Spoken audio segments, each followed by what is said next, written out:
Hey there, I'm Ken. This is Canadian Retro Things. Welcome.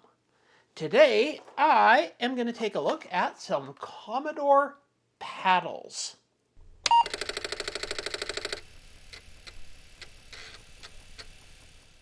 What am I going to be looking at? Well, I'm going to take a look and see, well, first off, if these paddles even work. I picked them up a little while ago.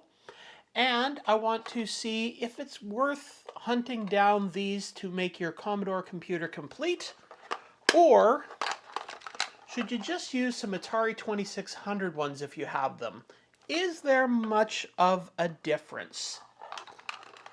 So I guess we'll get into looking at these by first cleaning these Commodore ones, taking them apart, maybe putting a little contact cleaner into them just to give them the best chance of working. And then we're going to try them out with some games. But before we jump into that, I have to say a big thank you to the sponsor of today's video, PCBWay. PCBWay, where you can have PCBs printed starting at only $5 for 10 boards. Fixing and maintaining retro equipment sometimes means replacing parts. Sometimes that even includes the PCB if it's not repairable. Starting at only $5 for 10 boards, PCBWay makes developing the replacement boards affordable with their fast, reliable, and helpful service. So why not try PCBWay today by visiting www.pcbway.com and PCB prototype the easy way. So the first thing I wanted to do here was take a look at eBay and see what the prices are. Now, the prices of Commodore 64 paddles have not changed significantly in the last couple of years. $30 to $60 and, $30 to $50 or $60 for shipping on top of that. So my whole idea when I first thought about doing this video was, is it worth paying more to get the Commodore paddles over the Atari 2600 paddles? But then I looked at the Atari 2600 paddles, and well, they're pretty much the same price as Commodore 64 paddles now. Now, when I originally bought the Atari 2600 paddles I have about 5 years ago, I think I paid $1.50 for them. So the price of them have gone up significantly. So now there's really no difference. I guess now it comes down to, with the particular systems, which work better, because they both work in both the Commodore systems and the Atari systems, but is there a difference between how they work on each system? So that, I guess, is what we're going to have to look at. But first, I want to take those Commodore paddles that I have apart and just make sure that everything looks good inside of them, because I have not plugged them in yet. All right, I have here my Commodore paddles. Now, as you can see, they're a little bit dirty. I'm going to try and clean them up a bit. But if you look at this one, it's got the remains of a sticker on the back. This one has not been opened. It's got very rusty screws. This one, you can see, has been opened. And this is what one of the reasons I want to take these apart, because if you look right there, you can see there is a wire pinched in the case here. So first and foremost, that's what I want to do, is take that apart so that I can unpinch that wire.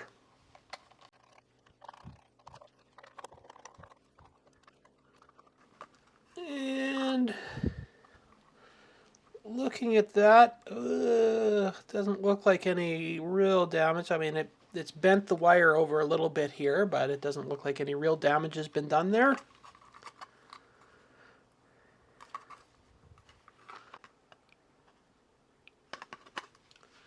So what I am going to do is spray a little bit of contact cleaner into the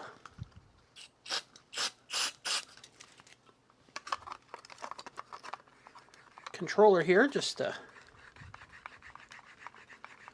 work it around a bit, and that wire is unpinched, so I think I can put this back together and then take that one apart and do the same thing. I'll just zoom in on that if I see anything wrong with it. All right, I got some contact cleaner sprayed into these, and now I am going to just give them a general cleanup. And I have over here my Atari paddles that I can compare them against.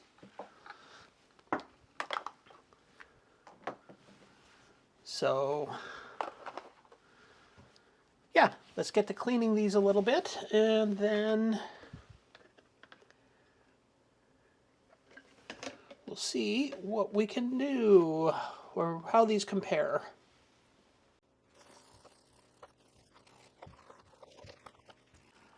I've got my VIC-20 hooked up with the Commodore paddles, and I've got the Penultimate Plus 2 cartridge in there. Again, a big thanks to Robin over at 8-Bit Show and Tell for donating that to me.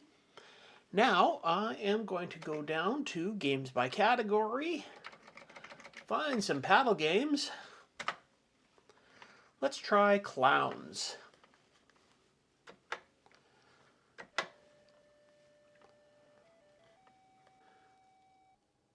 All right, so here we go. As you can see, it's got the paddle jitters, which is just, I think, something that happens on all these computers. As I've never had any of these as a kid, I'm not sure if this is a problem that developed over time or was there from the beginning.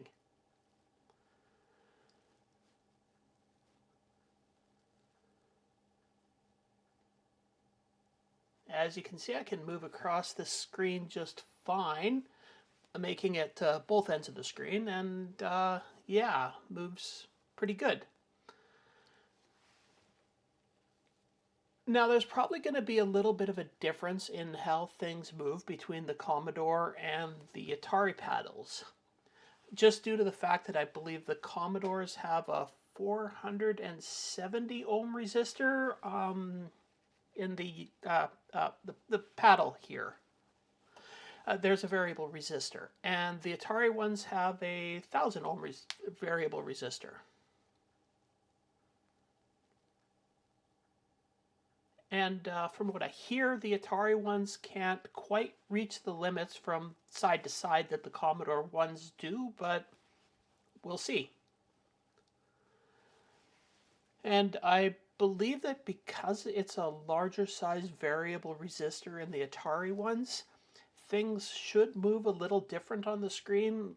Like here you can move quite fast back and forth across the screen, but we'll see how that goes. Let's try another game.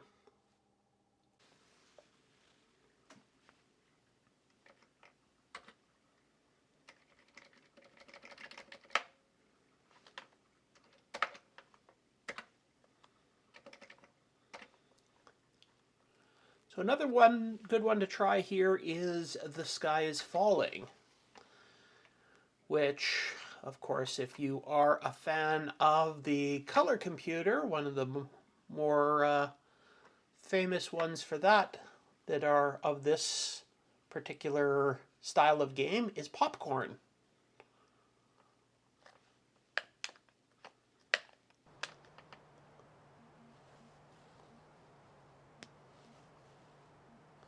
So it's one that's good to be able to move back and forth across the screen quickly.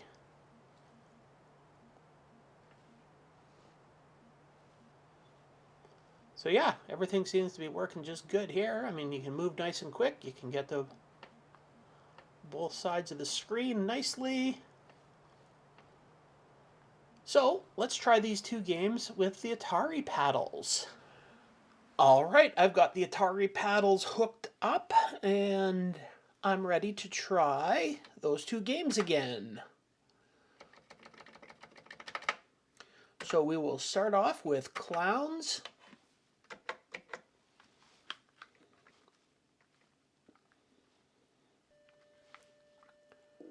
Oh yeah, well, there's still a little bit, not near, doesn't seem to be quite as bad, but there's still the paddle jitter there. But one thing about it, I can get to both sides of the screen just fine, but definitely it seems a little more sluggish. It's not moving quite as quickly across the screen.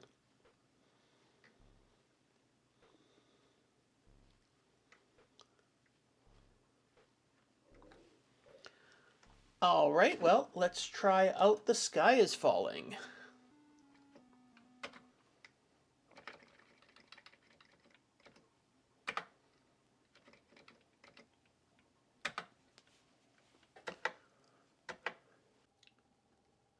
So, yep, you can see here, there's the jitter. Apparently, it doesn't matter which controller, it's going to happen when it reads a paddle.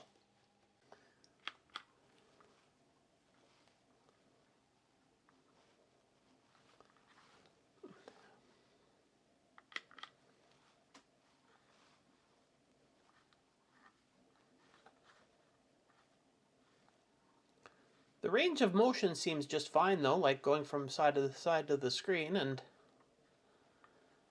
like I said, it seems just ever slightly so much more sluggish than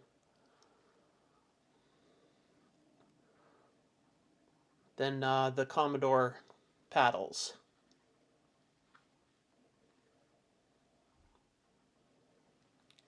But I guess now we can try out the Commodore versus the Atari paddles on an Atari. So let's do that.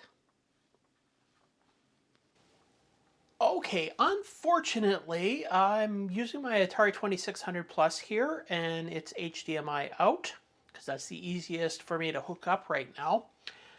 And I don't have my capture card here. It's at my cabin, and I'm currently at my house. So, I'm doing the old-fashioned, point it at the screen, and record it. So this is obviously Super Breakout, and we are going to start off with the Atari paddles. Oops. There we go. And yeah, it works as should be. Now the first thing you'll notice is no jitter, but is that because this is the new hardware? This is the Atari 2600 Plus? Or is it because of maybe the definite more limitedness of this system, the Atari 2600? It probably has lower, I would say it definitely has lower resolution and you know, not nearly the processing power and everything else. So anyways, the Atari 2600 one works fine. It seems to be like it was built for this system. So now let's try the Commodore ones. All right, here we go with the Commodore.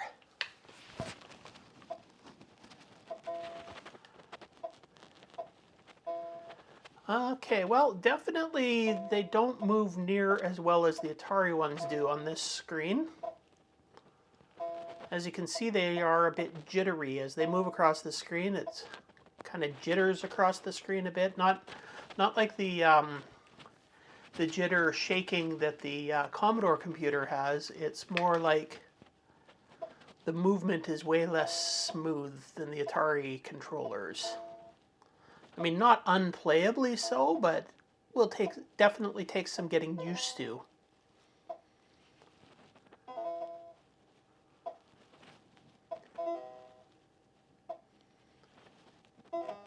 You definitely don't have to move the controller near as much to move around on the screen as you do with the Atari ones, which is a bit of a disadvantage. It's not as precise. Small movements are moving you a lot further. Alright, I found this little program on the internet. I added line 4 there to give a little bit of a pause so the numbers aren't rolling quite as quickly. But this should read the paddles. So I have here the Commodore one, so it's going to read one of each of them. So I can run this. And okay, so you can see here that we're all the way over. We got a 0. Now I turn the button.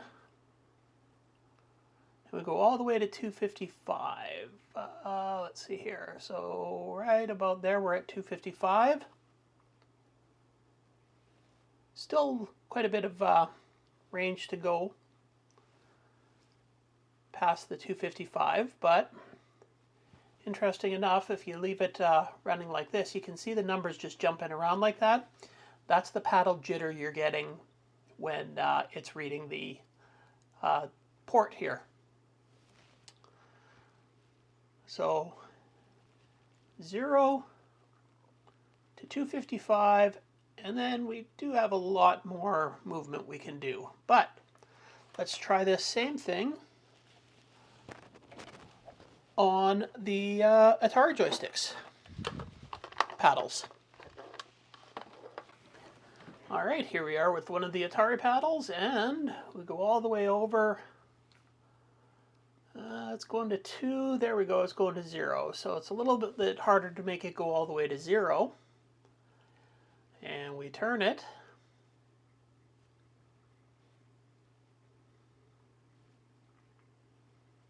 There we are at the 255, and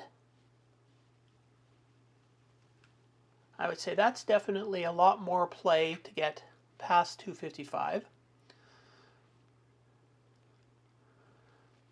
So there you go. You can see there again, paddle jitter. So these are both reading all the way from 0 to 255, but I think the span that the Atari one is reading it within is less than the Commodore ones, because once you're at the 255, you've got quite a bit more room to move the paddle all the way to get to the end of the turning radius. All right, there we go. The Commodore and the Atari paddles. Well, we discovered that for the Atari 2600, at least the Atari 2600 Plus I was using, there's definitely an advantage to using the actual Atari paddle. The Commodore paddle just runs a little bit jittery and is a little harder to be precise with. So that's one thing. The other thing is the fire button. I love the fire button on the Atari ones. The Commodore ones, well, they use about 5 times as much pressure to push. So if you're in a real marathon gaming session of some retro games, your thumb's going to get pretty tired using this one. Now, on the Commodore computers, well, we did see that running that little program, they both have full range of motion. It's just that to get that full range of motion, the Atari one has a slightly shorter throw area, so you're using less of the turning. And they both work fine. The disadvantage of the Atari one is that it seems to run a little bit more sluggish. The disadvantage of the Commodore one is, of course, that fire button.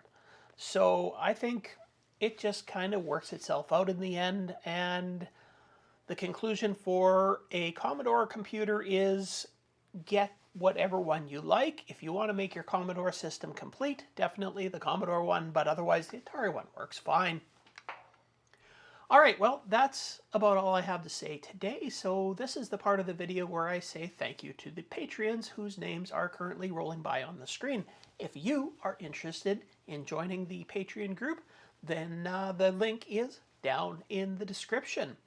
Otherwise, I just have to say a big thank you for watching this video, liking, subscribing, and commenting if you do that, because those are things that the algorithm loves, and I also really appreciate. But I guess with nothing else to say, I will see you in the next video.